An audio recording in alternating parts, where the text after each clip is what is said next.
मुंबई में गुज़िश्ता रात से जारी बारिश में आम जिंदगी को मफलूज कर दिया है। शहर के बेशतर इलाके पानी में डूबे हुए हैं। मुसलसल बारिश से फ़ज़ाई, बस और ट्रेन खिदमात मुतासर हुई हैं। कई नशेबी इलाके बशमूल करला, सिविन, दादर, परेल पानी में डूबे हुए देखे गए हैं। सबवेज भी ज़रियाब आ चुके हैं। ट्रेन की पटरियों पर पानी जमा देखा गया है। मुंबई के नरीमन पॉइंट में सुबह 6 से 7 बजे तक 40 मिलीमीटर बारिश रिकॉर्ड की गई है। कोलाबा में 21 और बायकला में 21 मिलीमीटर बारिश रिकॉर्ड की गई है। शहर में ऑरेंज अलर्ट जारी कर दिया गया है और मजीद बारिश की पेशकयासी की गई है। मुसाफिरीन के लिए फ़िज़ाई कंपनियों की तरफ से एडवाइजरी जारी की गई है और कहा गया है कि फ़्लाइट्स की रवानगी से मुतालिक एयरलाइन से रब्ता रखें। महाराष्ट्र के कई अजला में आने वाले 3 से 4 घंटों के दौरान तेज़ हवाओं के साथ बारिश की पेशकयासी की गई है। इस दौरान महाराष्ट्र के नायब वज़ीर आला अजीत पवार ने बारिश से मुतासरा इलाकों का दौरा किया है।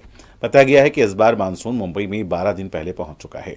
मुकामी बल्दिया की तरफ से पानी की निकासी के लिए इक़दाम शुरू कर दिए गए हैं। आवाम को दफातर जाने में भी मुश्किलात का सामना करना पड़ा है।